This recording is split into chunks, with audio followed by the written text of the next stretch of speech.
C'est des vœux particuliers parce qu'on vient de vivre une année 2015 assez terrible. Et j'ai dit que c'était sans regret qu'on tournait la page de cette année avec, on l'espère, l'espoir de reconstruire la gauche, la République qui a été si maltraitée cette année et de le faire dans les actes parce qu'on entend ces jours-ci beaucoup de discours, beaucoup de paroles.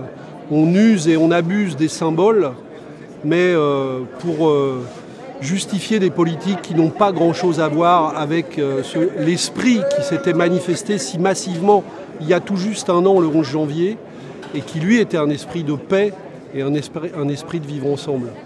Alors 2016, ça doit être une année de relance de cet espoir, de reconstruction de cet espoir.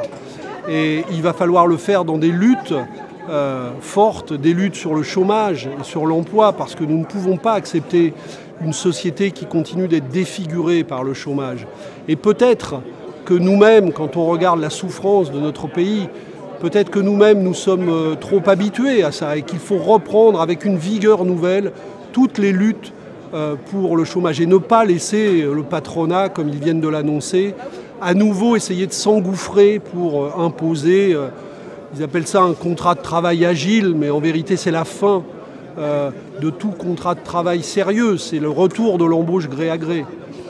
Et puis évidemment, il y a ce grand débat pour faire vivre vraiment dans les faits et pas seulement dans des paroles vides de sens la République, l'égalité, la liberté, la fraternité.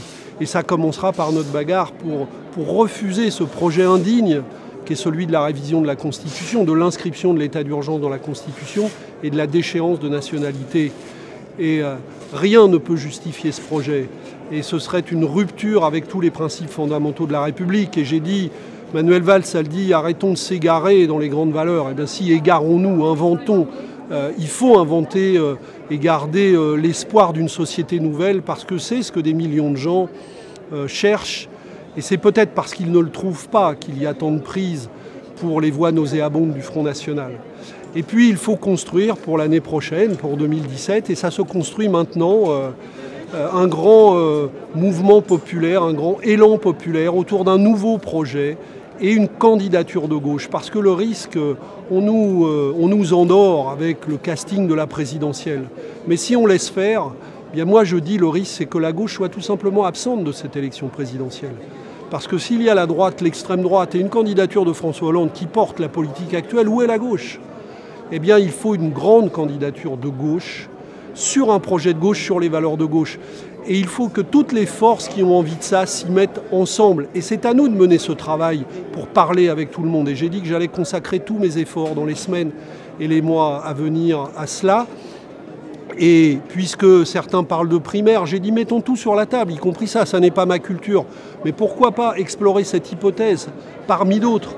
Il faut chercher dans toutes les directions pour produire du projet commun, construire des candidatures. Et il faut le faire en s'adressant à toutes les forces disponibles, sans tabou, pour tourner la page des renoncements de la politique actuelle.